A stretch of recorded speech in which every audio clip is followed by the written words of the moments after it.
ವೀಕ್ಷಕರೇ, ನಿಮ್ಗೆಲ್ಲ ಗೊತ್ತೇ ಇದೆ, ಗ್ಯಾರಂಟಿ ನ್ಯೂಸ್ ಜನನಾಯಕ ಕಾರ್ಯಕ್ರಮವನ್ನ ಹಮ್ಮಿಕೊಂಡಿದೆ. ಈ ಕಾರ್ಯಕ್ರಮದ ಉದ್ದೇಶ ಇಷ್ಟೇ. ಕಾಂಗ್ರೆಸ್ ಸರ್ಕಾರ ಬಂದು ಹತ್ತತ್ರ 3 ವರ್ಷ ಸಮೀಪಿಸ್ತಾ ಇದೆ. ಈ ಸಂದರ್ಭದಲ್ಲಿ ಕಾಂಗ್ರೆಸ್ನ ಎಲ್ಲಾ ಶಾಸಕರಾಗಿರ್ಬೋದು, ಕಾಂಗ್ರೆಸ್ ಮಾತ್ರ ಅಲ್ಲ, ಬಿಜೆಪಿ ಜೆಡಿಎಸ್ ನ ಎಲ್ಲಾ ಶಾಸಕರು ಯಾವೆಲ್ಲ ರೀತಿಯಾಗಿ ತಮ್ಮ ಕ್ಷೇತ್ರದಲ್ಲಿ ಅಭಿವೃದ್ಧಿ ಕಾರ್ಯಗಳನ್ನ ಮಾಡಿದ್ದಾರೆ, ಅವರು ಎಲೆಕ್ಷನ್ ಸಮಯದಲ್ಲಿ ಕೊಟ್ಟಂತ ಭರವಸೆಗಳನ್ನ ಎಷ್ಟರ ಮಟ್ಟಿಗೆ ಈಡೇರಿಸಿದ್ದಾರೆ, ಜೊತೆಗೆ ಅವರ ಕೆಲಸ ಆಯಾ ಶಾಸಕರಿಗೆ ತೃಪ್ತಿ ತಂದಿದೆಯಾ ಇಲ್ವಾ, ಇದೆಲ್ಲದರ ಬಗ್ಗೆ, ಜೊತೆಗೆ ಸ್ವತಃ ಈ ಕ್ಷೇತ್ರದ ಅಥವಾ ಆಯಾ ಕ್ಷೇತ್ರಗಳ ಮತದಾರ ಪ್ರಭುಗಳನ್ನು ಕೂಡ ನಾವು ಮಾತನಾಡಿಸುವಂತ ಪ್ರಯತ್ನವನ್ನ ಮಾಡ್ತಾ ಇದ್ದೀವಿ. ಜೊತೆಗೆ ಆಯಾ ಕ್ಷೇತ್ರಗಳ ಶಾಸಕರನ್ನು ಮಾತನಾಡಿಸುವಂತ ಪ್ರಯತ್ನವನ್ನ ಮಾಡ್ತಾ ಇದ್ದೀವಿ. ಇವತ್ತಿನ ನಮ್ಮ ಜನನಾಯಕ ಕಾರ್ಯಕ್ರಮದ ಅತಿಥಿಯಾಗಿರೋದು ಬೇರೆ ಯಾರೂ ಅಲ್ಲ, ನವಲಗುಂದ ವಿಧಾನಸಭಾ ಕ್ಷೇತ್ರದ ಜನಪ್ರಿಯ ಶಾಸಕರು NH ಕೋನರೆಡ್ಡಿ ಅವರು. ಅವರೇ ನಮ್ಮ ಜೊತೆಗಿದ್ದಾರೆ. ಸರ್ ನಮಸ್ಕಾರ, ಕಾರ್ಯಕ್ರಮಕ್ಕೆ ಸ್ವಾಗತ ನಿಮಗೆ. ಈ ಭಾಗದಲ್ಲಿ ಬಹಳಷ್ಟು ಜನರು ಹೆಸರನ್ನ ಗಳಿಸಿದ್ದಾರೆ ಸರ್, ರಾಜಕೀಯವಾಗಿ, ಹೋರಾಟಗಾರರಾಗಿ. ನೀವು ಅಂದ್ರೆ NH ಕೋನರೆಡ್ಡಿ ಅವರು ಅಂತ ಬಂದಾಗ ನಮಗೆ ಶಾಸಕರು ಅನ್ನೋದಕ್ಕಿಂತ ಮೊದಲು ನೆನಪಾಗೋದೆ ಹೋರಾಟಗಾರರು, ಹುಟ್ಟು ಹೋರಾಟಗಾರರು ಅಂತ ಹೇಳಿ. ಹೋರಾಟಗಾರರಿಂದ ಹಿಡ್ಕೊಂಡು ರಾಜಕಾರಣದವರೆಗೆ, ರಾಜಕಾರಣಕ್ಕೆ ಬರಬೇಕು ಅಂತ ಯಾಕೆ ಅನಿಸ್ತು ನಿಮಗೆ? 2000 ಅಲ್ಲ, ನವಲಗುಂದ ನರಗುಂದ ರೈತ ಬಂಡಾಯದ ನಾಡು. ಅಂದು ಬಾಬಾಗೌಡರು, ನಂಜನಸ್ವಾಮಿಯವರು, ಪುಟ್ಟಣ್ಣಯ್ಯ, ಆಮೇಲೆ ಸಾಕಷ್ಟು ರೈತ ಮುಖಂಡರು ಕೂಡ ಹೋರಾಟ ಮಾಡ್ತಿದ್ದರು. ನಾನು ಅವಾಗ ಕಾಲೇಜ್ ಸ್ಟೂಡೆಂಟ್, ಶಂಕರ್ ಕಾಲೇಜ್ನಲ್ಲಿ ಓದ್ತಿದ್ದೆ ನವಲಗುಂದಲ್ಲಿ. ಓದ್ಬೇಕಂತ ಅವರು ಸ್ಫೂರ್ತಿ ಒಂದು ರೈತರ ಪರ ಹೋರಾಟ ಮಾಡಬೇಕು ಅಂತ ಹೇಳಿ ಪ್ರಯತ್ನ ಸ್ಟಾರ್ಟ್ ಆದಾಗ ಐ ಆಮ್ ಸ್ಟೂಡೆಂಟ್ ಲೀಡರ್. ಭಾಳ ಜನರು ಬೆಂಬಲ ಇತ್ತು ಅಂತ ತಿಳ್ಕೊಂಡು ಹೇಳಿ 2004 ಚುನಾವಣೆ ನಿಂತ್ಬಿಟ್ಟೆ. I will get votes only 13,000. ಆಮೇಲೆ ಇನ್ನೇನು ಬಿಡು, ಇಲೆಕ್ಷನ್ ಸರಿ ಇಲ್ಲದ ನಮ್ಗೆ ಹೊಂದೋಂಗಿಲ್ಲ ಅಂತ ಸುಮ್ಬಿಟ್ಟೆ. ಅಗೇನ್ 2018 ನಿಂತೆ. ಎಸ್ ಅವಾಗ ಒಂದು 24-25 ಬಂತು. ಮುಂದೆ 2008 ಇಲೆಕ್ಷನ್ ನಿಂತೆ. I will get 30,100. I loss. ಮತ್ತೇನು ಮಾಡ್ಬೇಕಂತ ವಿಚಾರ ಮಾಡಿದ್ವಿ, ಇನ್ನೇನು ರಾಜಕಾರಣ ಇದು, ಏನೋ ನಮ್ಗೆ ಸರಿ ಹೊಂತಾ ಇಲ್ಲ ಅಂತ. ಮತ್ತು ನಮ್ಗೆ ಗೆಳೆಯರು ಸರಿ 3ನೇ ಬಾರಿ ನಿಂತು. ಅವಾಗ 2013 44,500 ಚಿಲ್ಲರೆ ಓಟ್ ತೊಗೊಂಡು ನಾನು ಗೆದ್ದೆ. ಫಸ್ಟ್ ಟೈಮ್ ವಿಧಾನಸಭೆಯನ್ನು ಪ್ರವೇಶ ಮಾಡಿದ್ದೆ. ಆ ನಂತರದಲ್ಲಿ ಮತ್ತೆ ಚುನಾವಣೆ ನಿಂತೆ 2008 ಐಲ್ ಸೋತೆ. ಮತ್ತು ಈ ಬಾರಿ 2023 86,199 ಮತಗಳು ತೊಗೊಂಡೆ. 22,199 ಲೀಡ್ ಬಂತು. ನನ್ನ ಕ್ಷೇತ್ರದ ಜನ ನನಗೆ ಆಶೀರ್ವಾದ ಮಾಡಿದರು. ಇದಕ್ಕಿಂತ ಹಿಂದೋಗಿ ನಾನು ರಾಜಕೀಯಕ್ಕೆ ಬರಬೇಕು ಅಂತ ಹೋರಾಟ ಮಾಡಿದಾರಲ್ಲ, ನಮ್ಮದೊಂದು ಗೆಳೆಯರ ಬಳಗ ಇತ್ತು ಎಲ್ಲ ನಮ್ಮ ಕೂಡ ಕಲ್ತಂಥವ್ರು. ನೀ ಗ್ರಾಮ ಪಂಚಾಯತಿ ನಿಲ್ಬೇಕು, ಜಿಲ್ಲಾ ಪಂಚಾಯತಿ ನಿಲ್ಬೇಕು ಅಂತ ನನಗೆ ಒತ್ತಡ. ನಾನು ನಿಂತರ MLA ನಿಲ್ಲ, ಆದ್ರೆ MLA ಇಲ್ಲ, ಹೊಲಕ್ಕೆ ಹೋಗವ ಎರಡ ಅಂತೀವಿ. ಹಾಗೆ ಸ್ಟಾರ್ಟ್ ಆದದ್ದು ಹೋರಾಟ ಈ ಹಂತಕ್ಕೆ ಬಂದು ಇವತ್ತು ಮುಟ್ಟಿದೆ. ಅದು ಕೂಡ ನಂತರ ಬೆಳೆ ವಿಮೆಗಾಗಿ ಹೋರಾಟ ಮಾಡಿದ್ವಿ. ರೈತರು ದೊಡ್ಡ ಹೋರಾಟ, ನಮ್ಮ ಎಲ್ಲ ರೈತರನ್ನ ಬಳ್ಳಾರಿಗೆ ಹೋಗಿ ಬಂದು ಹಾಕಿದ್ರು. ಅದನ್ನೆಲ್ಲ ಫೇಸ್ ಮಾಡಿದ್ವಿ. ನಂತರದಲ್ಲಿ ನಾವು ಎಷ್ಟೋ ಹೋರಾಟ ಮಾಡಿದ್ರು ಕೂಡ ಒಂದು ಗತಿ ಮುಟ್ಟಿಸ್ಬೇಕು ಅಂತ ಮಹದಾಯಿ ಕಳಸಾ ಬಂಡ್ರಿ ಹೋರಾಟವನ್ನು ಪ್ರಾರಂಭ ಮಾಡಿದ್ವಿ. ಅವತ್ತು BV ಸೋಮಾಪುರ ಅಂತ ವಕೀಲರು, ಆಮೇಲೆ ನಮ್ಮ ಬಸವರಾಜ ಬೊಮ್ಮಾಯಿ ಸಾಹೇಬರು, ಆನಂತರದಲ್ಲಿ ವಿಜಯ್ ಕುಲಕರ್ಣಿ, ನಮ್ಮ ಸೊಬರದ್ ಮಠ, ಅಂಬ್ಲಿ, ನಾನು, ಲೋಕನಾಥ್ ಎಬ್ಸೂರು, ಹಿಂಗೆ ಒಂದು ಕೂತ್ಕೊಂಡು ದೊಡ್ಡ ಟೀಮ್ ಕಟ್ಟಿ ಆ ಹೋರಾಟ ಇಡೀ ರಾಜ್ಯದ ಹೋರಾಟ ಮಾಡಿದ್ವಿ. ಇವತ್ತು ಮಹದಾಯಿ ಕಳಸಾ ಬಂಡ್ರಿ ಇವತ್ತೇನಾದರೂ ನಾವು ವನ್ಯಜೀವಿ ಮಂಡಳಿ ಅನುಮತಿ ಕೊಟ್ಟರೆ ಇಮಿಡಿಯೇಟ್ ಸ್ಟಾರ್ಟ್ ಮಾಡ್ತಕ್ಕಂಥ ಒಂದು ಹೋರಾಟ, ಒಂದು ತಾರಕ ಹಂಚಕ್ಕೆ ಹಚ್ಚುವಾಗ ನಂದು ಒಂದು ಅಳಿಲಿ ಸೇವೆ ಐತೆ ಅಂತ ಹೇಳ್ಬೋದು. ಧಾರವಾಡ ಜಿಲ್ಲೆಯಲ್ಲಿ ಅಂತ ಬಂದಾಗ ಅದು ನವಲಗುಂದ ನರಗುಂದ ಅನ್ನೋದು ಒಂದು ಫೇಮಸ್ ಎಲ್ಲ ಕಡೆಯೂ ಕೂಡ. ಹೋರಾಟಗಾರರು ಅಂತ ಬಂದಾಗ ಮುಂಚೂಣಿಯಲ್ಲಿ ನಿಲ್ಲುವರು NH ಕೋನರೆಡ್ಡಿ ಅವರು. ಅದರಲ್ಲಿ ಅವ್ರ ಹಿಂದೆ ಸಾಕಷ್ಟು ಜನ ಕೂಡ ಇದ್ದಾರೆ. ಈಗ ಮಹದಾಯಿ ವಿಚಾರವನ್ನ ಇಟ್ಕೊಂಡೆ ಧಾರವಾಡ ಜಿಲ್ಲೆಯ ಶಾಸಕರು ಅಥವಾ ಧಾರವಾಡ ಜಿಲ್ಲೆಯ ನಾಯಕರು ರಾಜಕಾರಣಕ್ಕೆ ಅದನ್ನು ಬಳಸ್ಕೊಳ್ತಾ ಇದ್ದಾರೆ ಅನ್ನೋ ಆರೋಪ ಇದೆ. ನನ್ನ ಪ್ರಕಾರ ನಾವು ವಿಧಾನಸಭೆಯಲ್ಲಿ ಮಾತಾಡಿದ್ದು ನೋಡಿರ್ಬೋದು ನೀವು. 224 ಮಂದಿ ಶಾಸಕರದೇವಿ, 28 ಜನ ಲೋಕಸಭಾ ಸದಸ್ಯರು ಡೆಲ್ಲಿಯಲ್ಲಿದ್ದಾರೆ. ಗೋವಾದವರು 2 ಮಾತ್ರ ಲೋಕಸಭಾ ಸದಸ್ಯರು. 224 ಜನ ಪ್ಲಸ್ 28 ಜನ ಒಕ್ಕಟ್ಟಾಗಿ ಒಂದನೇಲಿರ್ಬೋದು. ಮಹದಾಯಿಯಲ್ಲಿ ರಾಜಕಾರಣ ಮಾಡೋದು ಬೇಡ, ನಾವೆಲ್ಲರೂ ಒಕ್ಕಟ್ಟಿನ ತೀರ್ಮಾನ ತೆಗೆದುಕೊಳ್ಬೇಕು ಅಂತ ಹೇಳಿ ಅವತ್ತು ನಿರ್ಣಯ ಮಾಡಿದ್ವಿ. 2 ಬಾರಿ ನನ್ನ ಹೋರಾಟಕ್ಕೆ ವಿಧಾನಸಭೆಯಲ್ಲಿ ನಿರ್ಣಯ ಪಾಸ್ ಮಾಡಿದ್ವಿ. ಸನ್ಮಾನ್ಯ ಎಂ ಬಿ ಪಾಟೀಲ್ 1 ಬಾರಿ ಇದ್ದಾಗ, ಸನ್ಮಾನ್ಯ ಹಿಂದೆ ಬಸವರಾಜ ಬೊಮ್ಮಾಯಿ ಇದ್ದಾಗ ಒಂದು ಸಲ ಆ ನಿರ್ಣಯ ಆಯಿತು. ಇವತ್ತು ಏನಾಗಿಲ್ಲ ಅದು. ಅಲ್ಟಿಮೇಟ್ಲಿ ಎಲ್ಲರೂ ಹೋರಾಟ ಮಹದಾಯಿ ಕೆಲಸ ಬಿಟ್ಟರೆ ನೀರು ಕುಡಿಬೇಕು, ಮಲಪ್ರಭಾಕ್ಕೆ ನೀರು ಬರಬೇಕು, ಅಲ್ಲಿದ್ದ ನಾವು ನೀರು ಕುಡಿಬೇಕನ್ನೋದು ಒಂದೇ ಹೋರಾಟ. ಅದಕ್ಕೆ ನಮ್ಮ ಗಮನ ಇರಬೇಕು ಹೊರತಾಗಿ ಅದಕ್ಕೆ ರಾಜಕಾರಣ ಮಾಡಬಾರ್ದು ಅಂತ ನನ್ನ ವಾದ. ಎಲ್ಲಿಗೆ ಬಂತು ಸರ್ ಮಹದಾಯಿ ಯೋಜನೆ? ಈಗೆಲ್ಲ ಮಹದಾಯಿ ನ್ಯಾಯಾಧಿಕರಣ ತೀರ್ಪು 13.42 TMC ನೀರನ್ನು ನಮ್ಮ ರಾಜ್ಯಕ್ಕೆ ಹಂಚಿಕೆ ಮಾಡಿದ್ದಾರೆ. ನಾವೀಗ ಪ್ರೊಜೆಕ್ಟ್ ಮಾಡಿರೋದು ಓನ್ಲಿ 3.5 TMC ನೀರಿಗೆ ಮಾತ್ರ, ಕಳಸಾ ಮತ್ತು ಬಂಡೂರಿಗೆ ಮಾತ್ರ. ಇದಕ್ಕೆ ಯಾವುದೇ ಪರಿಸರ ಹಾನಿ ಏನು ಇಲ್ಲ ಅಂತಕೊಂಡು ಹೇಳಿ ನೀರಿನ ರಿಪೋರ್ಟ್ ವರದಿ ಕೊಟ್ಟಿದೆ. ಈಗಾಗಲೇ ಮಹದಾಯಿ ನ್ಯಾಯಾಧಿಕರಣ ತೀರ್ಪಾತು, ಸುಪ್ರೀಂ ಕೋರ್ಟ್ಗೆ ಹೋದರು ಗೋವಾದವರು. ಸುಪ್ರೀಂ ಕೋರ್ಟು ಯಾವುದಕ್ಕೂ ಕೂಡ ಸ್ಟೇ ಕೊಡಲಿಲ್ಲ, ಗೋ ಹೆಡ್ ಅಂತ ಹೇಳ್ತು ಕರ್ನಾಟಕಕ್ಕೆ. ಇವತ್ತು ಸುಪ್ರೀಂ ಕೋರ್ಟ್ ಆದೇಶ ಆದ ನಂತರ ಕೇಂದ್ರ ಸರ್ಕಾರ ಅಧಿಸೂಚನೆ ಹೊರಡಿಸಿದೆ, DPR ಪರ್ಮಿಷನ್ ಕೊಟ್ಟಾರೆ. ಇವತ್ತು ವನ್ಯಜೀವಿ ಮಂಡಳಿ ಅನುಮತಿ ಕೊಟ್ಟ ತಕ್ಷಣ ರಾಜ್ಯ ಸರ್ಕಾರ, ಮುಖ್ಯಮಂತ್ರಿ ಸಿದ್ದರಾಮಯ್ಯವರು, ಉಪಮುಖ್ಯಮಂತ್ರಿ DK ಶಿವಕುಮಾರ್ ಅವರು ಟೆಂಡರ್ ಕರೆದು ಗುತ್ತಿಗೆದಾರರಿಗೆ ವರ್ಕ್ ಆರ್ಡರ್ ಇಶ್ಯೂ ಮಾಡಿವಿ. ಇವತ್ತು ಅವ್ರು ಅನುಮತಿ ಕೊಟ್ಟರೆ ನಾಳೆ ಕಾಮಗಾರಿ ಪ್ರಾರಂಭ ಆ ಹಂತಕ್ಕಿದೆ. ಸರ್, ಇನ್ನೊಂದು, ಈಗ ನೀವು JDS ನಲ್ಲಿ ಇದ್ರಿ, ಕಾಂಗ್ರೆಸ್ಗೆ ಬರ್ತೀರಿ, ಯಾಕೆ ಕಾಂಗ್ರೆಸ್ಗೆ ಬಂದ್ರು ಅನ್ನೋದು ಒಂದಿಷ್ಟು ಪ್ರಶ್ನೆಗಳು ಇವತ್ತಿಗೂ ಕೂಡ ಇದೆ. ಅದ್ರ ಬಗ್ಗೆ ನಿಮ್ಮ ಅಭಿಮಾನಿಗಳಿಗೆ ಅಥವಾ ನಿಮ್ಮ ಬೆಂಬಲಿಗರಿಗೆ, ನಿಮ್ಮ ಮತದಾರ ಪ್ರಭುಗಳಿಗೆ ಹೇಳೋದಾದ್ರೆ? ಇಲ್ಲ, ನಾನು ಜನತಾ ಪರಿವಾರದಿಂದ ಬೆಳೆದವ. ಫಸ್ಟ್ ಇದ್ದ ನಾನು ಸ್ಟೇಟ್ ಯೂತ್ ಪ್ರೆಸಿಡೆಂಟ್ ಆಗಿದ್ದೆ, ಜಿಲ್ಲಾ ಅಧ್ಯಕ್ಷ ಆಗಿದ್ದೆ, ಜಿಲ್ಲಾ ಯೂತ್ ಪ್ರೆಸಿಡೆಂಟ್ ಆಗಿದ್ದೆ. ಒಂದು ಹೋರಾಟ ದಾರಿಯಲ್ಲಿ ಎಲ್ಲ ಹುದ್ದೆಗಳನ್ನು ಪಕ್ಷದಲ್ಲಿ ತೆಗೆದುಕೊಂಡಿದ್ದೆ. ಆದರೆ ಇತ್ತಿತ್ತಾಗಿ ಯಾಕೆ ಕಾಂಗ್ರೆಸ್ ಸೇರಿದೆ ಅನ್ನೋದಕ್ಕೆ ತಮ್ಮ ಉತ್ತರ. ಸನ್ಮಾನ್ಯ DK ಶಿವಕುಮಾರ್ ಅವರು KPCC ಅಧ್ಯಕ್ಷ ಆಗಿ ಹೆಚ್ಚು ಸಂಘಟನೆಯನ್ನು ಮಾಡಕತ್ತಿದ್ರು. ಅಂಥ ಸಂದರ್ಭದಲ್ಲಿ ಈಗಿನ ಮುಖ್ಯಮಂತ್ರಿ ಸನ್ಮಾನ್ಯ ಸಿದ್ದರಾಮಯ್ಯನವರು ಅವಾಗ ಬದಾಮಿ ಶಾಸಕರು, ಅವ್ರ ಜೊತೆ ನಮ್ಮ ಒಳ್ಳೆಯ ಸಂಬಂಧಗಳು. ಇವತ್ತು ಒಂಥರ ಈ ಕಾಂಗ್ರೆಸ್ಗೆ ತರ್ತಕ್ಕಂಥ ನಿರ್ಣಯ ಮಾಡಿದ್ವಿ. ನಾನು ಹಾರ್ಟ್ಲಿಯಾಗಿ ಜಾಯ್ನ್ ಮಾಡಿದ್ವಿ. ಇಮಿಡಿಯೇಟಾಗಿ ಅವತ್ತು ಪುರಸಭೆ ಇಲೆಕ್ಷನ್ ಇತ್ತು, ಅಣಿಗೇರಿದು. ನನಗೆ ಇಮಿಡಿಯೇಟಾಗಿ ಜಾಯ್ನ್ ಆಗಿ ಆ ಇಲೆಕ್ಷನ್ ಫೇಸ್ ಮಾಡಬೇಕಿತ್ತು. 23 ಸೀಟ್ನಾಗ 17 ಸೀಟ್ ಗೆದ್ದೀವಿ ಅಣಿಗೇರಿ ಪುರಸಭೆಯಲ್ಲಿ, ಹೈಯೆಸ್ಟ್ ಮೆಜಾರಿಟಿ. ಈ ನವಲುಂದ ಕೂಡ 23 ಸೀಟಿಗೆ 17 ಸೀಟ್ ನಮ್ಮವೆ. ಅದು ಒಂದು ಇತಿಹಾಸ ನಿರ್ಮಾಣ ಮಾಡ್ತಕ್ಕಂಥ ಕೆಲಸವನ್ನು ಮಾಡಿದೆ ಅವತ್ತು. ಅದಕ್ಕೆ ಕಾಂಗ್ರೆಸ್ ಜಾಯ್ನ್ ಮಾಡ್ತಕ್ಕಂಥದ್ದು ಒಂದು ವ್ಯವಸ್ಥೆಯಲ್ಲಿ ನಾನು ಹಾರ್ಟ್ಲಿ ಜಾಯ್ನ್ ಆಗಿದೆ. ನನಗನ್ಸಿದ ಮಟ್ಟಿಗೆ ಇಡೀ ರಾಜ್ಯದಲ್ಲಿ ಎಲ್ಲಿ ಮಾಡಿದಷ್ಟು ಕೆಲಸ ನಾನು ಕ್ಷೇತ್ರದಲ್ಲಿ ಮಾಡಿದೆ. ಇವತ್ತು ಬೆನ್ಯಾಳ, ಉತ್ತರ ಕರ್ನಾಟಕದಲ್ಲಿ ಬೆನ್ಯಾಳ ನೋಡಿದ್ರೆ ಎಲ್ಲರೂ ಹೆದರ್ಬೇಕು. ಅಂಥ ಬೆನ್ಯಾಳಕ್ಕೆ ಇವತ್ತು 200 ಕೋಟಿ ರೂಪಾಯಿ ಮಾನ್ಯ ಮುಖ್ಯಮಂತ್ರಿಗಳು ಬಜೆಟ್ನಲ್ಲಿ ಘೋಷಣೆ ಮಾಡಿ, ನಾನೀಗಾಗಲೇ DK ಶಿವಕುಮಾರ್ ಸರ್ಗೆ ಒತ್ತಾಯ ಮಾಡಿ ಟೆಂಡರ್ ಕರೆಸ್ತಕ್ಕಂಥ ಪ್ರಯತ್ನ ಮಾಡಿ ಈಗಾಗಲೇ ಈ ಸಲ ಬ್ಯಾಚಿಗೆ ಬಂತವ್ರು ವರ್ಕ್ ಸ್ಟಾರ್ಟ್ ಆಗುತ್ತೆ. ಆ ಹಂತಕ್ಕೆ ಬಂದ್ವಿ. ಒಂದು ಎರಡನೇದು ತುಪ್ರಿಯಾಳ, ಅದು ಕೂಡ ಸೇಮ್ ಬೆನ್ಯಾಳ ಇದ್ದಂಗೆ, ಅದು ಕೂಡ ಅಷ್ಟೇ ತೊಂದರೆ. 2ನೇ ಹಂತದ ಯೋಜನೆಗೆ 162 ಕೋಟಿ ರೂಪಾಯಿ ಇವತ್ತು ಬಿಡುಗಡೆ ಮಾಡಿಸಿ ಅದು ಕೂಡ ಟೆಂಡರ್ ಹಂತಕ್ಕೆ ಬಂದಿದೆ. ಇದ್ರ ಕೂಡ ನನ್ನ ಕ್ಷೇತ್ರಕ್ಕೆ ಯಾವ ಕೆಲಸನೂ ಇಲ್ಲಂದಿಲ್ಲ. ಚಕ್ಕಡಿ ರಸ್ತೆ ನಿರ್ಮಾಣ ಮಾಡ್ಯಾರ ನಮ್ಮಲ್ಲಿ. ರೈತರ ಸರ್ಕಾರ ಕೇವಲ 10 ಫೀಟ್ ಇದ್ದಂಥ ರೋಡು 33-40 ಫೂಟ್ ಅಗಲ ಮಾಡ್ಯಾರ. ಅದನ್ನು ರೈತರ ಸಹಕಾರದಿಂದ ಮಾಡೇನಿ.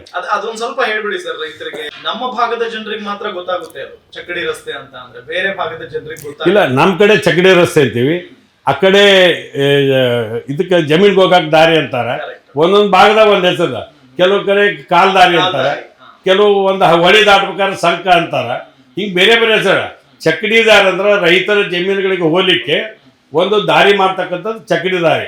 ಒಂದು ವಿಲೇಜ್ ಟು ಒಂದು ವಿಲೇಜ್, ಒಂದು ಹಂಗದಾವು ಎಲ್ಲ ರೆಕಾರ್ಡ್ನಾಗ. ಒಂದು ವಿಲೇಜ್ ಟು ಒಂದು ವಿಲೇಜ್, ಆ ಥರ ದಾರಿಗಳನ್ನ ಮಾಡಿ ಒಂದು ಇತಿಹಾಸ ನಿರ್ಮಾಣ ಮಾಡಿ. I will done 300 kilometre only 2 ವರ್ಷ ಆಗ. ಇನ್ನು ಮುಂದುವರಿತದೆ. ಇನ್ನೊಂದು ಭಾಳದ್ರೆ ಒಂದು 200 ಕಿಲೋಮೀಟರ್ ಅಷ್ಟು ಮಾಡಿಬಿಟ್ಟೆ ಇಡೀ ಕ್ಷೇತ್ರದಾಗ ಒಂದು ರಸ್ತೆನೂ ಉಳಿಯಂಗಿಲ್ಲ. ಅಥವಾ ಬೇರೆ ಬೇರೆ ನಮ್ಮ ಧಾರವಾಡ ಜಿಲ್ಲೆಯಲ್ಲಿರುವಂತ ಬೇರೆ ಬೇರೆ ತಾಲೂಕಿನ ಶಾಸಕರಿಗೆಲ್ಲ ಹೇಳಿದಿರಾ ಹಿಂಗೆಲ್ಲ ಮಾಡಿ? ಇಲ್ಲ, ಮಾಡ್ತಾರೆ. ಈಗ ವಿನಯ್ ಕುಲಕರ್ಣಿ ಅವರು ನನಗತ್ತೇನೆ ಮಾಡಿದ್ದಾರೆ. ಫಸ್ಟ್ ಅವ್ರು ಮಾಡಕ್ಕೆ ಸ್ಟಾರ್ಟ್ ಮಾಡಿದ್ರು, ಅದನ್ನ ನೋಡಿ ನಾ ಕಾಪಿ ಮಾಡಿದ್ದೆ. ಫಸ್ಟ್ ಮಾಡ್ತಿದ್ರು. ಆಮೇಲೆ ಈಗ ಪ್ರಸಾದ್ ಅಬ್ಬಯ್ಯ ಅವರು ಮಾಡಕ್ಕೆ ಸ್ಟಾರ್ಟ್ ಮಾಡಿದ್ರು. ಅವರು ಅದು ಕ್ಷೇತ್ರ ನನಗೆ ಅವ್ರಿಗೆ ಅಟ್ಯಾಚ್ಮೆಂಟ್ ಬರುತ್ತೆ. ಅವರು ಕೂಡ ಮಾಡುವಂಥ ಪ್ರಯತ್ನ ಮಾಡತ್ತಾರೆ. ಆಮೇಲೆ ಈ ಮಲ್ನಾಡ್ದಾಗ ಮಾಡ್ಬೇಕಾದ್ರೆ ಸಂತೋಷ್ ಲಾಡ್ ಅವ್ರ ಕ್ಷೇತ್ರ, ಅವ್ರಿಗೆ ಆ ಜಮೀನು ಬಿಟ್ಟು ಕೊಡೋಲ್ಲ. ಜಮೀನು ಬಿಟ್ಟು ಕೊಟ್ಟರೆ ಮಾತ್ರ ಮಾಡಲಿಕ್ಕೆ ಸಾಧ್ಯ ಇದೆ. ಎಲ್ಲರೂ ಎನ್ಕ್ರೋಚ್ಮೆಂಟ್ ಮಾಡಿರ್ತಾರೆ, ಅದು ಕ್ಲಿಯರ್ ಮಾಡಿದ್ರೆ ಒಂದು ನಿಮಗೆ ಸ್ಟೇಟ್ ಹೈವೇ ಮತ್ತು ರಾಜ್ಯ ಹೆದ್ದಾರಿ ಆದಂಗೆ ಆಗ್ಯಾವ. ಅಂಥ ವಂಡರ್ಫುಲ್ ರೋಡ್ಸ್. ನೀವು ಬೇಕಾದ್ರೆ ಫೀಲ್ಡ್ಗೆ ಹೋಗಿ ಬರ್ಬೇಕಾದ್ರೆ ಎಲ್ಲ ಗೊತ್ತಾಗುತ್ತೆ ನಮ್ಗೆ. ನ್ಯಾಯ ಮುಖಸ್ಥಿತಿ ಮಾಡ್ಬೇಕಂತ ಹೇಳಂಗಿಲ್ಲ. ಸರ್, ನವಲಗುಂದ ಕ್ಷೇತ್ರದ ಸಾಕಷ್ಟು ನಿಮ್ಮ ಅಭಿಮಾನಿಗಳು ಅಥವಾ ಮತದಾರ ಪ್ರಭುಗಳಿಗೆ ಒಂದು ಆಸೆ ಇದೆ, NH ಕೋನರೆಡ್ಡಿ ಅವರು ಹುಟ್ಟು ಹೋರಾಟಗಾರರು, ರೈತರ ಪರವಾಗಿ ನಿಲ್ಲುವಂತ ಒಬ್ಬ ವ್ಯಕ್ತಿ. ಸೊ ಅವರು ಕೃಷಿ ಸಚಿವರಾದ್ರೆ ಹೆಂಗಿರುತ್ತೆ, ಅವರ ಜ್ಞಾನವೇ ಬೇರೆ ಕೃಷಿ ವಿಚಾರಕ್ಕೆ ಸಂಬಂಧಪಟ್ಟಂತೆ. ಸೊ ಯಾಕೆ ನೀವು ಅದ್ರ ಬಗ್ಗೆ ಚಿಂತನೆ ಮಾಡ್ತಾ ಇಲ್ಲ, ಅದ್ರ ಬಗ್ಗೆ ಏನಾದ್ರು ಅಪ್ರೋಚ್ ಮಾಡಿದ್ದೀರಾ? ಒಬ್ಬ ಶಾಸಕನಾಗಿ ನಾನು ಆ ವಿಚಾರಕ್ಕೆ ಹೋಗಿಲ್ಲ. ನಾನು ಮಾನ್ಯ ಮುಖ್ಯಮಂತ್ರಿ ಅಂತ ಸಿದ್ದರಾಮಯ್ಯ ಸಾಹೇಬ್ರಿಗೆ ವಿನಂತಿ ಮಾಡಿದ್ದೆ, ಅವಕಾಶ ಸಿಕ್ಕರೆ ಒಂದು ಬಾರಿ ಕೃಷಿ ಸಚಿವರು ಮಾಡಿರಿ ಅಂತ. ಈ ಚಲುವರಾಯ ಸ್ವಾಮಿಯವರು ಕೂಡ ಒಳ್ಳೆ ಕೆಲಸ ಮಾಡತ್ತಾರೆ. ಈಗ ಹುದ್ದೆ ಅಂತೂ ಖಾಲಿ ಇಲ್ಲ. ಅವಕಾಶ ಟೈಮು ಸಂದರ್ಭ ಬಿದ್ದಾಗ ಕೊಡು ಅಂತ ಹೇಳಿ ಹೊರತಾಗಿ ನಾನು ಈಗ ಕೊಡ್ರಿ ಅಂತ ಹೇಳಂಗಿಲ್ಲ. ಒಬ್ಬ ಶಾಸಕನಾಗಿ ಇಡೀ ರಾಜ್ಯಕ್ಕೆ ಮಾದರಿ ಕ್ಷೇತ್ರ ಮಾಡ್ಬೇಕಂತ ಪ್ರಯತ್ನ ಮಾಡತ್ತೆ. ನವಲಗುಂದ ವಿಧಾನಸಭಾ ಕ್ಷೇತ್ರಕ್ಕೆ ನವಲಗುಂದ, ಅನ್ನಿಗೇರಿ, ಹುಬ್ಬಳ್ಳಿ 3 ತಾಲೂಕು ಬರ್ತವೆ. 3 ತಾಲೂಕಿಗೂ ಕೂಡ ಏನೂ ತೊಂದರೆ ಆಗಬಾರ್ದು ಅಂತ ತಿಳ್ಕೊಂಡು ಹೇಳಿ ನಾನು ಪ್ರತಿ ಮಂಗಳವಾರ ನವಲಗುಂದಲ್ಲಿ ಜನತಾ ದರ್ಶನ ಮಾಡ್ತೇನೆ. ಎಲ್ಲ ಜನರು ನಾನು ಹುಡ್ಕೊಂಡು ಅಡ್ಡಾಡಬಾರ್ದು. 15 ದಿವಸಕ್ಕೆ ಒಂದು ಬಾರಿ ಹುಬ್ಬಳ್ಳಿಯಲ್ಲಿ ಜನತಾ ದರ್ಶನ ಮಾಡ್ತೇನೆ, ಅನ್ನಿಗೇರಿಯಾಗ ಒಂದು ಬಾರಿ ಮಾಡ್ತೇನೆ. ಹಿಂಗೆ ಜನರು ನಾನು ಹುಡ್ಕೊಂಡು ಅಡ್ಡಾಡಬಾರ್ದು ಅನ್ನೋಂಥ ಮಾತನ್ನು ಹೇಳಿ ಅವ್ರಿಗೆ ಒಂದು ಟೈಮ್ ಕೊಟ್ಟು ಆ ಟೈಮ್ಗೆ ಹೋಗುವಂಥ ಭೇಟಿಯನ್ನು ಮತ್ತು ಗ್ರಾಮಗಳಿಗೆ ಭೇಟಿ ಕೊಡ್ತಕ್ಕಂಥ ಕೆಲಸ ಮಾಡ್ತೇವೆ. ಈಗ ಉದಾಹರಣೆಗೆ ಒಂದು ಹೌಸಿಂಗ್ ಪ್ರಾಜೆಕ್ಟ್ ಸ್ಟಾರ್ಟ್ ಮಾಡಿ ಎಲ್ಲೇ ನವಲಗುಂದ ಸಿಟಿ ಮತ್ತು ಎಲ್ಲ ಬೇರೆ ಬೇರೆ ಕಡೆ. ನವಲಗುಂದ ಸಿಟಿ ಒಳಗೆ 63 ಎಕರೆ ಜಮೀನು ಖರೀದಿ ಮಾಡಿ 2500 ಮನೆಗೆ ನಿವೇಶನ ಹಂಚಿಕೆ ಮಾಡಿ ಮನೆ ಕೊಡ್ತಕ್ಕಂಥ ವ್ಯವಸ್ಥೆನ ಮಾಡೀವಿ. ಮನೆ ಎಂಥ ಮನೆ ಕಟ್ಟತ್ತೀವಿ, ನಮ್ಮ ಮನೆಗೆ ಅದು ಏನು ಕಡಿಮೆ ಇರಬಾರ್ದು ಅಂತ ಆ ಥರ ಒಂದು ವೆಲ್ ಇಕ್ವಿಪ್ಡ್ ಮನೆಯನ್ನು ಕಟ್ತಕ್ಕಂಥ ತೀರ್ಮಾನ ಮಾಡೀವಿ. ಅದನ್ನಾಗಲೇ ನಮ್ಮ ಪ್ರಸಾದ್ ಅಬ್ಬಯ್ಯವರು ಅಧ್ಯಕ್ಷರಾಗಿ ಜಮೀರ್ ಅಹ್ಮದ್ ಅವ್ರು ಬಂದು ನೋಡ್ಯಾರ. ಜಮೀರ್ ಅಹ್ಮದ್ ಅವರು ಮತ್ತೆ 1000 ಮನೆ ನಿಮ್ಗೆ ಕೊಡ್ತೀವಿ ಅಂತ ಅನ್ನುವಂಥ ಘೋಷಣೆ ಮಾಡೋಗ್ಯಾರ.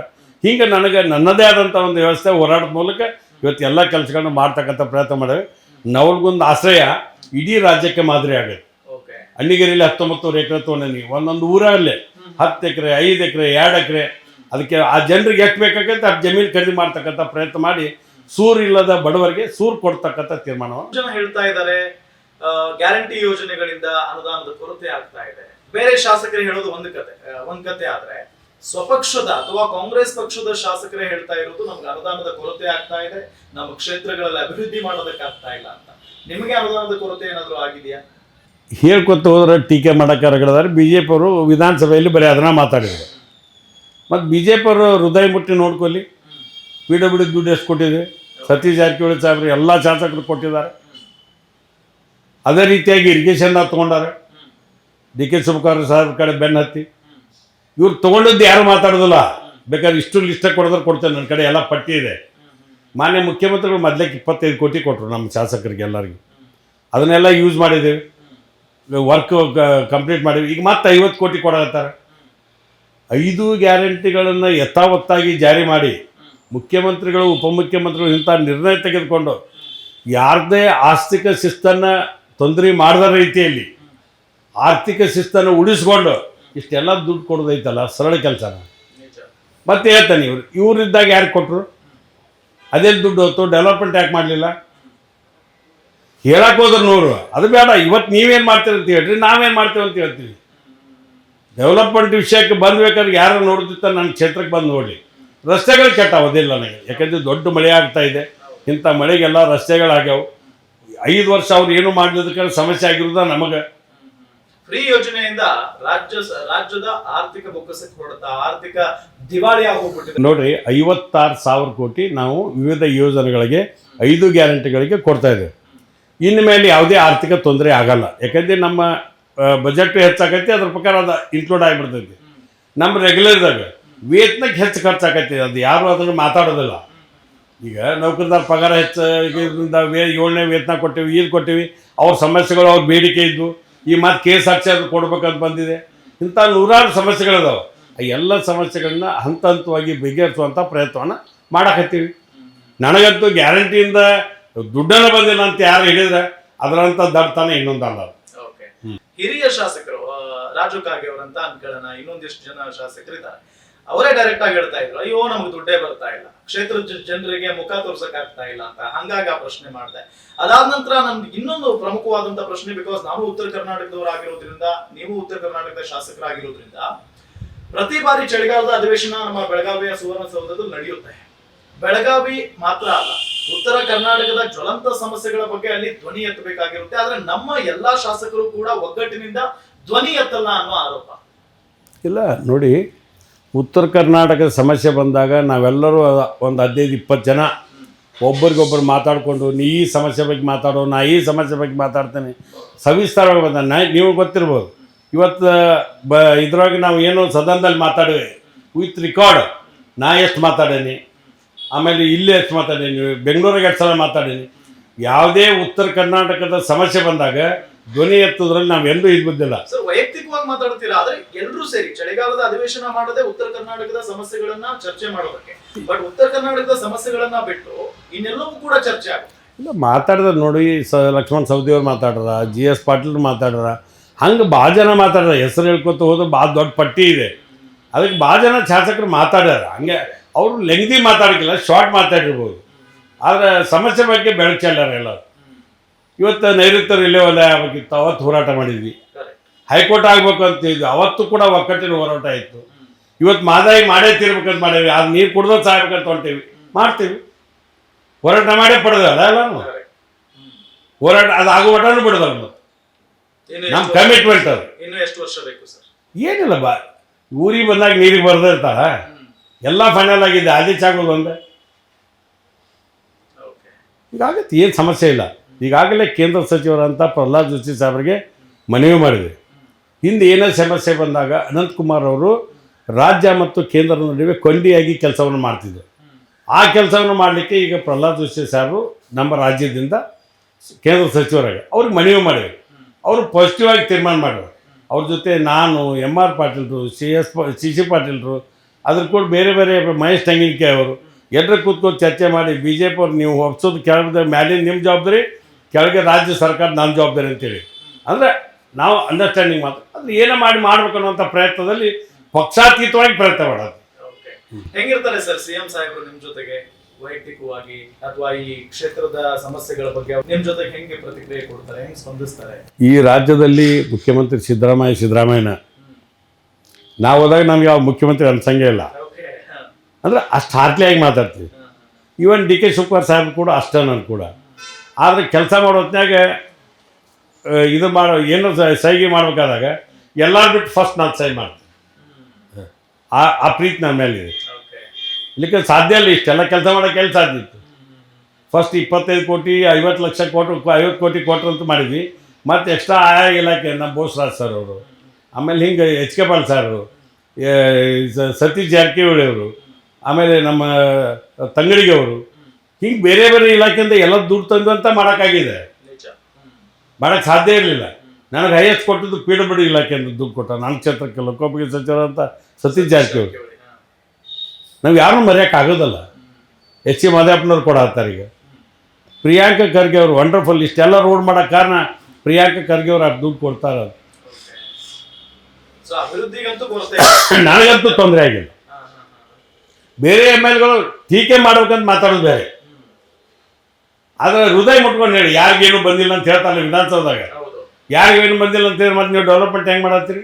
ಪ್ರಗತಿ ಪಥ ರಸ್ತೆ ಮಾಡತ್ತೀವಿ. ಈಗ 4 ಕಿಲೋಮೀಟರ್ 30 ಕಿಲೋಮೀಟ್ರ್ ಒಂದು ಕ್ಷೇತ್ರಕ್ಕೆ, ಮತ್ತದು ಕೆಲಸ ಅಲ್ವಾ? ಬೇರೆ ಬೇರೆ ZP ಅಲಾಟ್ಮೆಂಟ್ ದುಡ್ಡು ಕೊಟ್ವಿ, TP ಅಲಾಟ್ಮೆಂಟ್ ದುಡ್ಡು ಕೊಟ್ವಿ, ಅನ್ಟೈಡ್ ಗ್ರ್ಯಾಂಟ್ ಅಂತಾರೆ. ಅದೆಲ್ಲ ದುಡ್ಡಲ್ಲ, ಯಾವುದು ನಿಂತಿಲ್ರಿ. ಹಂಗೆ ಮಾತಾಡ್ಬೇಕಷ್ಟೇ ಮಾತಾಡ್ತಾರೆ. ಸರ್, ಸಂಪುಟ ಪುನರ್ರಚನೆ NH ರೆಡ್ಡಿ ಅವರು ಮುಂದೆ ಸಚಿವರಾಗ್ತಾರ, ಆಕಾಂಕ್ಷಿ ಇದೀರಾ?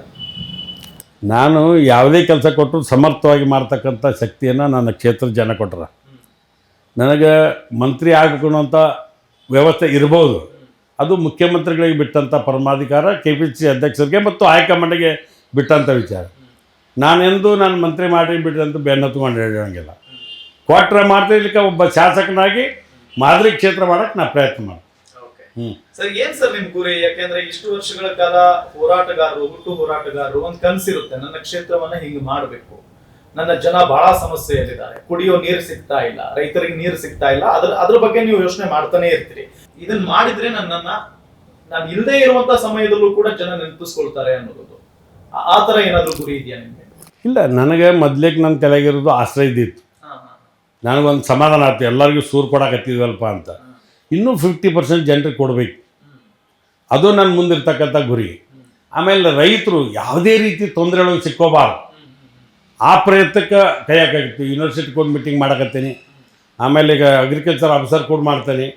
ಹಿಂಗೆ ಅಲ್ಲೆಲ್ಲೇ ಮಿನಿಸ್ಟರ್ ಕೂಡ ನಾನು, ಕೃಷ್ಣ ಬೈರೇಗೌಡ ಸಾಹೇಬರು, ಆಮೇಲೆ ನಮ್ಮ ಇವರು ಫಾರೆಸ್ಟ್ ಮಿನಿಸ್ಟ್ರು ಈಶ್ವರ್ ಖಂಡ್ರೆ ಅವರು, ಆಮೇಲೆ ಚೆಲುವರಾಯ ಸ್ವಾಮಿ ಅವ್ರ ನೇತೃತ್ವದಲ್ಲಿ ಒಂದು ಸಭೆ ಮಾಡಿದ್ವಿ ಇನ್ಸೂರೆನ್ಸ್ ಬಗ್ಗೆ. ಇವತ್ತು ಬರೀ ಇನ್ಸೂರೆನ್ಸ್ ಕಂಪ್ನಿಯವ್ರು ಲಾಭ ಆಗಬಾರ್ದು ಅಂತ ತಿಳ್ಕೊಂಡು ಹೇಳಿ 80-20 ಅಂತ ಮಾಡಿದ್ವಿ. 80% ಲಾಭ ಅಂತ ಸರ್ಕಾರಕ್ಕೆ ಬರ್ಬೇಕಾದ್ರು, 20% ಅಟ್ಟ ಲಾಭ ಅವ್ರು ತೊಗೋಬೇಕಂತ. ಇಲ್ಲಿಗೆ ಮೊದಲೇ ಪೂರ್ತಿ ಇನ್ಸೂರೆನ್ಸ್ ಅವ್ರಿಗೆ ಹೋಗ್ಬಿಡೋದು. ಏನೇನೋ ಒಂದು ವ್ಯವಸ್ಥೆ ಬದಲಾವಣೆ ತರಕ್ಕೆ ಪ್ರಯತ್ನ ಮಾಡೋದು. ಆದರೆ ಕೇಂದ್ರ ಸರ್ಕಾರ ನಮ್ಮ ನೆರವಿಗೆ ಬರ್ಬೇಕು. GST ಮೊದಲಕ್ಕೆ ನಿರ್ಣಯ ಆದದ್ದು ಎಷ್ಟು? 50% ರಾಜ್ಯಕ್ಕೆ, 50% ಕೇಂದ್ರಕ್ಕೆ. ಈಗ ಎಲ್ಲಿ ತಂದರು? ಒಂದು 100 ರೂಪಾಯಿ ಕಲೆಕ್ಟ್ ಆದ್ರೆ 13 ರೂಪಾಯಿ ನಮಗೆ. ಮತ್ತು ಹಿಂಗಾದ್ರೆ ಹೆಂಗೆ ರಾಜ್ಯ ಡೆವಲಪ್ ಮಾಡೋಕ್ಕಾಗುತ್ತೆ?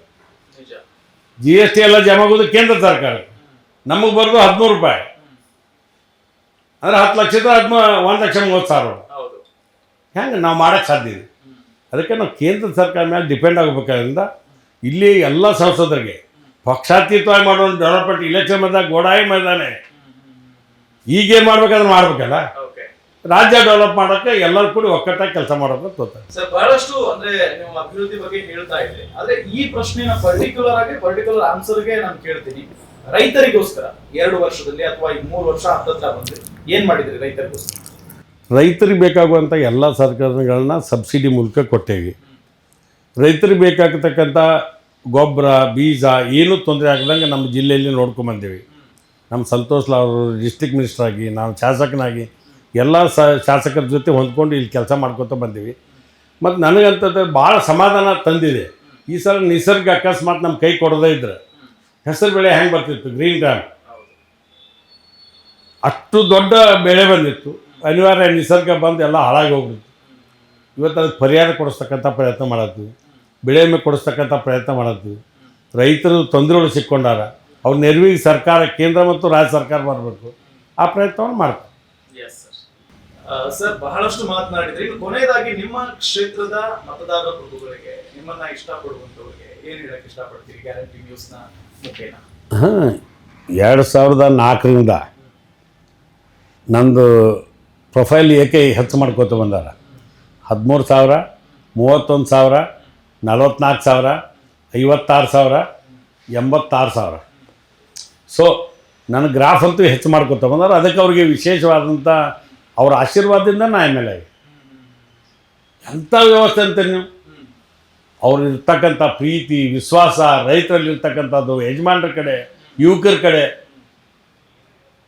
ಈಗೀಗಂತೂ ಸೆಲ್ಫಿ ಸ್ಟಾರ್ಟ್ ಆಗ್ಯಾವ. ಆ ಸೆಲ್ಫಿ ಹೊಡ್ಸೋದಾಗ ನಾನು ಮುಂದೆ ನೆಕ್ಸ್ಟ್ ಊರಿಗೆ ಹೋಗೋಕ್ಕಾಗ್ತಾ ಇಲ್ಲ. ಅಂದರೆ ಜನರ ಪ್ರೀತಿ ಹಂಗಿದೆ. ಇವನ್ ನಮ್ಮಲ್ಲಿ ಎಲ್ಲ ಮಹಿಳಾ ಕಾರ್ಯಕರ್ತರು, ನಮ್ಮ ಸಹೋದರಿಯರು, ಮನೆಗಿದ್ದವರು ಕೂಡ ಅಷ್ಟ ಪ್ರೀತಿ ಮಾಡ್ತಾರೆ. ಜಾತ್ಯತೀತವಾಗಿ ಎಲ್ಲ ಸಮಾಜದವರು ಪ್ರೀತಿ ಮಾಡ್ತಾರೆ, ಮತ್ತು ಎಲ್ಲ ಸಮಾಜದವರು ನನ್ನ ಮತ್ತಾಗಿ. ಹಾಗಾಗಿ ನನಗೆ ಅಷ್ಟು ದೊಡ್ಡ ಲೀಡ್ ಆಗಿದೆ. ನನಗೆ ಭಾಳ ತೃಪ್ತಿ ತಂದಿದೆ. ಇನ್ನೂ ಹೆಚ್ಚಿನ ಅನುದಾನ ಬೇಕಾಗಿದೆ. ಮಾನ್ಯ ಮುಖ್ಯಮಂತ್ರಿಗಳಿಗೆ ಒಪ್ಪಿಸ್ತೇನೆ. ಹೆಚ್ಚಿಗೆ ದುಡ್ಡು ತರ್ತಕ್ಕಂಥ ಪ್ರಯತ್ನ ಮತ್ತು ಸಂಬಂಧಪಟ್ಟಂಥ ಎಲ್ಲ ಸಚಿವರು, ನಾನು ಸ್ವಲ್ಪ ಸೀನಿಯರ್ ಇರೋದ್ರಿಂದ ನಾ ಹೇಳಿದಕ್ಕೆ ಎಲ್ಲರೂ ಒಪ್ತಾರೆ, ಯಾರೂ ನೋವನ್ನಾಗಿಲ್ಲ. ಹೆಚ್ಚಿನ ಅನುದಾನ ತೊಗೊಂಬಂದು ನಮ್ಮ ಕ್ಷೇತ್ರವನ್ನು ಅಭಿವೃದ್ಧಿ ಮಾಡಲಿಕ್ಕೆ ಪ್ರಯತ್ನ ಮಾಡ್ತೀವಿ. ಕೃಷ್ಣ ಬೈರೇಗೌಡರು ನಿಮ್ಗೆ ಒಂದು ಮಾತಿದೆ, ರಾತ್ರಿ 12 ಗಂಟೆ 1 ಗಂಟೆ ಆಯಿತು, ನೀ ಅನ್ನಿಗಿರಿ ಹೊಸ ತಾಲೂಕಾಗೈತಿ, ನಮ್ಗೆ ತಹಸೀಲ್ದಾರ್ ಕಚೇರಿ ಕಟ್ಲಿಕ್ಕೆ ದುಡ್ಡು ಬೇಕು ಅಂದರೆ 8,60,00,000 ಇವತ್ತು ಅವ್ರು ಘೋಷಣೆ ಮಾಡಿದ್ರು. ನಾ ಇದಾಗ ಸಾಲಂಗಿಲ್ಲ, ನನಗೆ ಹೆಚ್ಚಿಗೆ ಬೇಕು ಅಂತ ಅದಕ್ಕೆ ಮತ್ತೆ ಫೈಟ್ ಮಾಡತ್ತೀನಿ. ನನ್ನ ಗುರಿ ಇರೋದು ಫೈಟ್. ನವಲೊಂದಕ್ಕೆ ಜನದಟ್ಟೆ ತುಂಬಿಡ್ತಿತ್ತು, ಹೋಗ್ಲಿಕ್ಕೆ ಬೈಪಾಸ್ ಇರಲಿಲ್ಲ. ಇವತ್ತು ಬೈಪಾಸ್ ಮಂಜೂರಾತ, ಪ್ರಹ್ಲಾದ್ ಜೋಶಿ ಅವ್ರ ಕಾರಣ. ಇವತ್ತು ಅದು 400 ಕೋಟಿಗೆ ಹತ್ತತ್ರ ಬರ್ತಾಯಿದೆ. ಇವತ್ತು ಆ ಬೈಪಾಸ್ ಆತಂದ್ರೆ ನವಗುಂದಿಂದ ಹೊರಗೆ ಹೋಗೋಕೆ ಎಲ್ಲ ಈಸಿ ಆಗ್ಬೋದು. ನನ್ನ ಕ್ಷೇತ್ರ, ನನ್ನ ಕೆಲಸ ಮಾಡಿದ್ದಕ್ಕೆ ಸಮಾಧಾನ ನನ್ನ ಜನರಿಗಿದೆ. ನಾನು ಅವ್ರು ಸೇವೆ ಮಾಡಕತ್ತೀನಿ. ನಾನು MLA ಭಾಳ ದೊಡ್ಡದು ಅಂತ ತಿಳ್ಕೊಂಡಿಲ್ಲ. MLA ಅಂದ್ರೆ ಜನರ ಸೇವೆ ಮಾಡೋದು. ಆ ಜನಸೇವಕನಾಗಿ ಕೆಲಸವನ್ನು ಮಾಡಕತ್ತೀನಿ.